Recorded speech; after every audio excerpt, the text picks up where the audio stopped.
Bismillahi. Assalamualaikum warahmatullahi wabarakatuh. Innal hamdalillah nahmaduhu wa nasta'inuhu wa nastaghfiruh wa na'udzu billahi min shururi anfusina wa min sayyiati a'malina. May yahdihillahu fala mudhillalah wa may yudlilhu fala hadiyalah. Asyhadu an la ilaha illallah wa asyhadu anna Muhammadan abduhu wa rasuluh la nabiyya wa la rasulahu ba'da.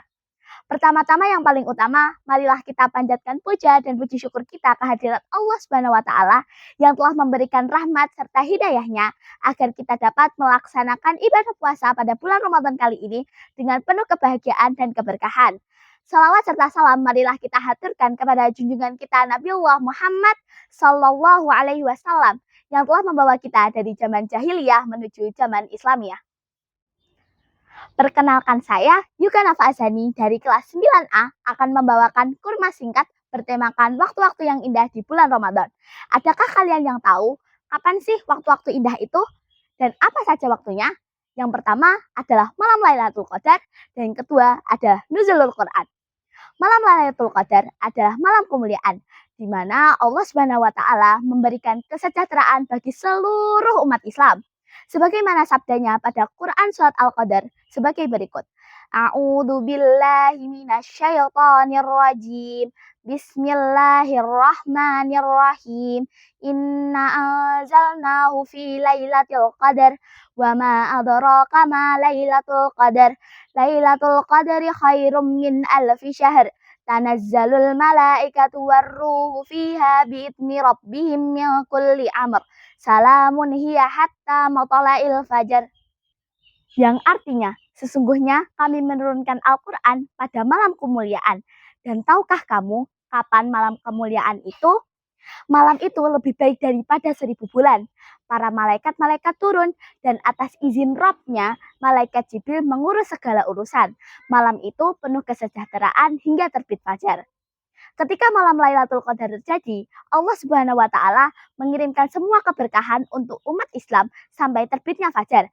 Bagi mereka yang melaksanakan ibadah dan kebaikan pada malam itu, maka ia akan mendapatkan pahala lebih baik daripada 1000 bulan. Maka dengan hati yang bersih dan pikiran yang jernih akan mendorong kita untuk meraihnya. Mungkin sebagian dari kita bertanya-tanya, kapan sih malam Lailatul Qadar itu akan terjadi?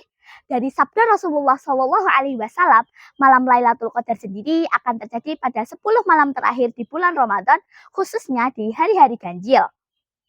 Dalam sebuah hadis diriwayatkan oleh Imam Bukhari, Rasulullah Shallallahu Alaihi Wasallam pasti akan mengisi 10 malam terakhirnya dengan ibadah kepada Allah Subhanahu wa taala.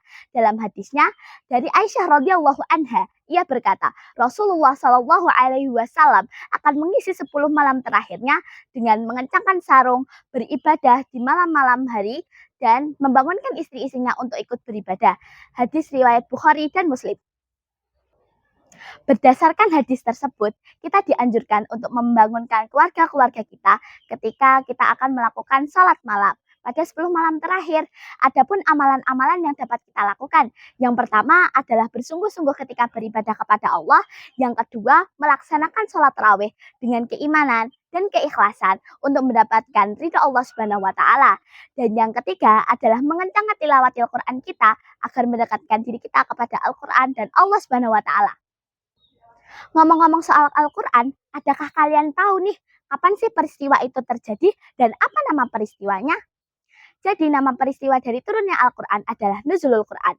Nuzulul Quran terjadi pada bulan Ramadan, di mana Allah Subhanahu wa taala mengirimkan wahyu pertamanya melalui malaikat Jibril kepada Rasulullah Shallallahu alaihi wasallam di Gua Hira. Dan wahyu pertamanya adalah Quran surat Al-Alaq ayat 1-5 sebagai berikut.